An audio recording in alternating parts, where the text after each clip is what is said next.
Guys, I am back with another ऐसे। और हर ऐसे की तरह इस वीडियो में भी हम अपने स्ट्रक्चर, राइटिंग टिप्स, वोकैब और सैम्पल आंसर देखेंगे। ओके, सो आगे बढ़ने से पहले guys please please please subscribe to my channel, और अगर आप ऑलरेडी कर चुके हैं तो thank you so much. Guys, एक छोटी सी बात करनी थी मैंने। Everybody was messaging me and asking me कि दी हम कितने पॉइंट्स लिखना ज़रूरी है। मैं दोबारा ये बता रही हूँ कि एक पॉइंट को अच्छे से एक्सप्लेन करोगे तब भी चलता है एक बॉडी पैराग्राफ में। Okay, now let's see the vocab and idioms I have used. The first word I used is reliable, जिसका मतलब होता है विश्वास पात्र, मतलब किसी इंसान पे जब आप विश्वास कर पाओ। मटेरियलिस्टिक मीन्स हम इमोशंस नहीं हैं, सिर्फ पैसा पैसा पैसा। न्यूमरस, बहुत ज़्यादा, significant, important. Renowned means famous. Brother from another mother is a phrase, जिसका मतलब होता है एक ऐसा फ्रेंड जो आपके भाइयों जैसा हो। ठीक है, so now let's see the what is our question. So question है कि एक अच्छा दोस्त होना बेटर है बाकी सारे एक्वेंटेसेस से। एक्वेंटेसेस का मतलब होता है जो सारे आपके फ्रेंड्स होते हैं, मतलब अच्छा दोस्त नहीं बट एवं जान पहचान वाले। ठीक है, सो डू यू एग्री और डिसएग्री? हर बार की तरह हम प्लान करेंगे। सो प्लानिंग में मुझे लगता है एग्री में आएगा कि जो आपका सच्चा दोस्त होता है वो हमेशा आपके साथ रहता है, लंबी चलती है आपकी दोस्ती। ठीक है, और डिसएग्री में आप ये बोल सकते हो कि आपको जो आपके एक्वेंटेसेस हैं उससे ये आप बहुत सारे लोगों को जान पाते हो। अगेन एग्री में आप अपने सच्चे दोस्त पर बहुत ज़्यादा ट्रस्ट करते हो। ठीक है, और डिसएग्री में आप ये बोल सकते हो कि जब आप इतने लोगों को जानते हो तो आपको बहुत सारी चीज़ों के बारे में नॉलेज हो जाती है, उनके कल्चर वगैरह के बारे में भी। ठीक है, so now let's see the introduction format. हम क्या करते हैं, कीवर्ड पे बैकग्राउंड लाइन बनाते हैं, रीफ्रेज करते हैं मोस्टली इन क्वेश्चन फॉर्म, अपना ओपिनियन देते हैं as a answer, and then हम अपनी थीसिस लिखते हैं। Okay, now let's see the introduction which I have written. Friends are our extended family which we choose ourselves. However, the question here is, who is more important, a true friend or acquaintances? I believe that a true friend is more significant than knowing everyone in the world. I'll give the rational reasons to support my viewpoint in upcoming paragraphs. Okay guys, so हमारा question में जो main keyword था वो थे friends.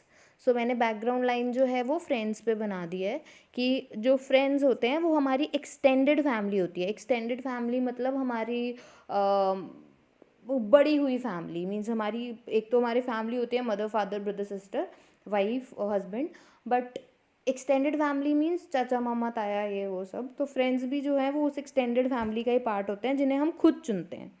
पर यहाँ पे question ये है कि कौन ज़्यादा इंपॉर्टेंट है, एक सच्चा दोस्त या एक्वेंटेसेस? एक्वेंटेसेस मैंने बताया आपके कलीग हो सकते हैं, आपके common college friends, school friends हो सकते हैं।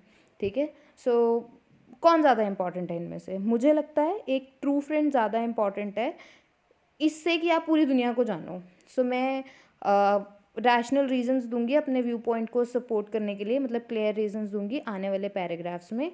सो बैकग्राउंड हमने कीवर्ड पे बना दी, क्वेश्चन की फॉर्म में हमने रीफ्रेज कर लिया, आंसर में हमने अपना ओपिनियन दे दिया, and then we wrote our thesis. So ये it is a complete introduction. Now we will move to body paragraph. So हम एग्री कर रहे हैं। सो बॉडी पैराग्राफ का फॉर्मेट क्या होता है, पहले आपको अपना आइडिया देना होता है, उसके बाद एग्जाम्पल देनी होती है या एक्सप्लेन करना होता है, और क्लोजर देना होता है। Guys one thing, example personal नहीं देनी है। ठीक है, कभी भी पर्सनल एग्जाम्पल नहीं देनी है। Okay, so let's see, to embark upon, I would say that a true friendship is long lasting and more supportive than other acquaintances. While other come and go in life, a friend who truly understands his friend will stay with him in any circumstances and stands with him like a pillar to face any hardship of life, while other knowns are tend to be out of reach when needed. To exemplify, in an interview of a very renowned person, he said that despite being famous and wealthy and having numerous people around him, when he got stuck in a police case, there was only one person, his best friend, who supported him while others rejected his calls. His true friend is always there for him when required from last 14 years. Thus, this is why people count on their best friends instead of any other person. Guys what I did is, सबसे पहले मैंने अपना idea लिखा है, उसको मैंने हल्का सा एक्सप्लेन किया है, फिर उसकी एग्जाम्पल दी है। अब एग्जाम्पल मैंने पर्सनल एग्जाम्पल नहीं दी है, मैंने बोला है कि एक बहुत ही रिनाउंड पर्सन है, मैं उसका नाम नहीं बताना चाह रही थी क्योंकि मैं नहीं चाहती कि किसी एक इंसान पे फोकस हो, तो मैंने उसका नाम नहीं बताया, मैंने सिंपल बोल दिया एक बड़ा ही फेमस पर्सन है, उसने ऐसा ऐसा बोला था, ठीक है। और एग्जाम्पल में आप देखोगे मैंने दोनों चीज़ों की बात की है, सपोर्ट की भी और टाइम की भी, कि वो पिछले 14 साल से फ्रेंड्स हैं, ठीक है। So now let's I will translate it, ठीक है। शुरू करने के लिए मेरा आइडिया ये है कि पहले तो जो लॉन्ग लास्ट जो सच्ची दोस्ती होती है वो बड़ी लंबी चलती है और बहुत सपोर्टिव होती है किसी और लोगों की, नोन लोगों की बजाय, ठीक है। सो लोग आते जाते रहते हैं ज़िंदगी में, पर एक जो सच्चा दोस्त होता है वो हमेशा अपने दोस्त के साथ हर माहौल में, सर्कमस्टांसेस हर माहौल में खड़ा रहता है और एक पिल्लर की तरह होता है जब भी उसकी लाइफ में कोई तकलीफ़ आती है, हार्डशिप मीन्स तकलीफ़ आती है, जबकि बाकी जो होते हैं वो हमेशा आउट ऑफ रीच हो जाते हैं, मतलब वो कभी मिलते ही नहीं आपको, ठीक है। सो ये मेरा आइडिया था। आगे मैंने एग्जांपल दिया है कि एक इंटरव्यू में एक बड़े फेमस बंदे ने कहा था कि मैं जितना मर्जी फेमस हूँ, मैं मेरे आसपास हज़ारों लोग हों, पर जब मैं पुलिस केस में फंसा था सिर्फ मेरे बेस्ट फ्रेंड ने हेल्प की थी मेरी, और वो पिछले 14 साल से मेरी हमेशा हेल्प करता आया है, इसलिए लोग अपने बेस्ट फ्रेंड पे काउंट करते हैं और लोगों पे नहीं।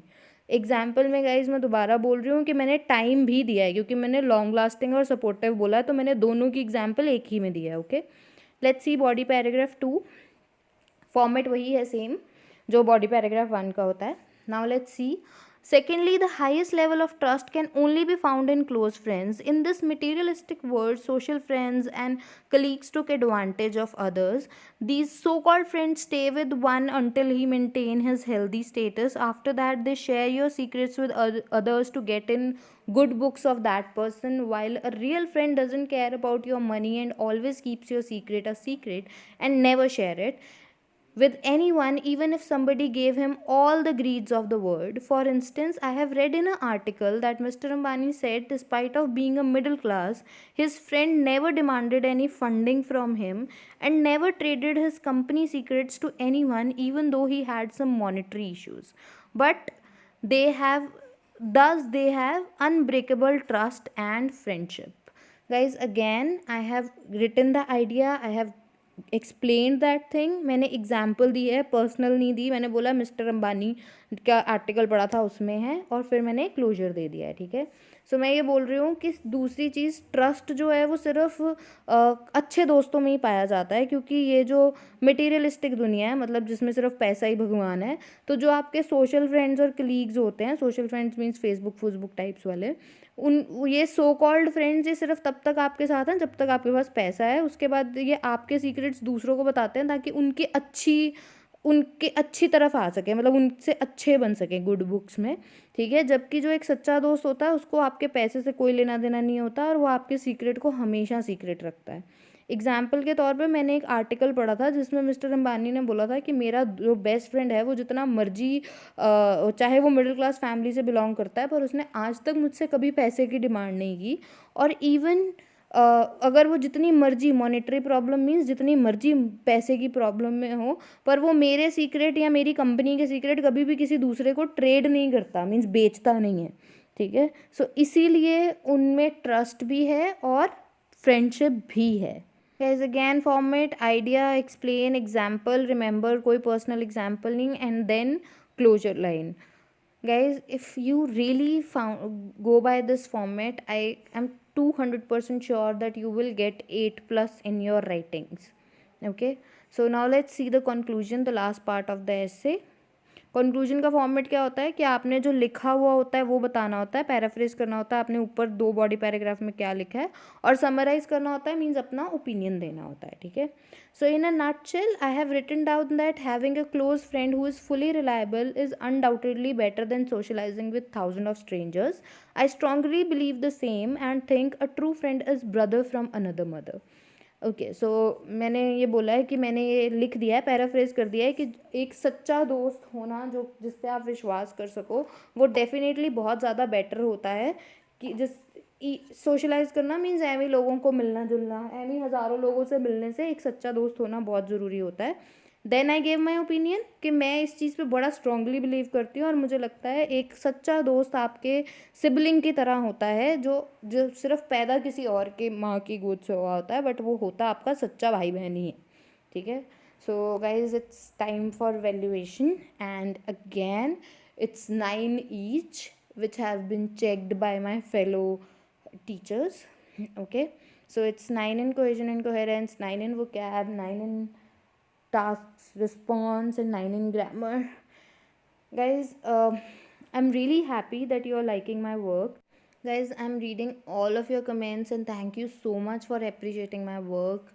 Really, really, really, it's make me feel so good. And please subscribe to my channel and please, please, please press the bell icon so that आपको जो भी मेरी वीडियोस आ रही हैं आगे आपको मिलती रहें, बिकॉज मैं हर पॉइंट पे, हर मॉड्यूल पे बनाती हूँ, रीडिंग पे, राइटिंग पे, लिसनिंग डेली सुबह अपलोड हो जाती है, लेटेस्ट लिसनिंग जो लेटेस्ट उसकी आ रही है, ओके, लेटेस्ट एग्जाम्स की लिसनिंग होती है. So do subscribe to my channel. Reading tips, writing, speaking, cue cards, everything is getting uploaded, so please subscribe.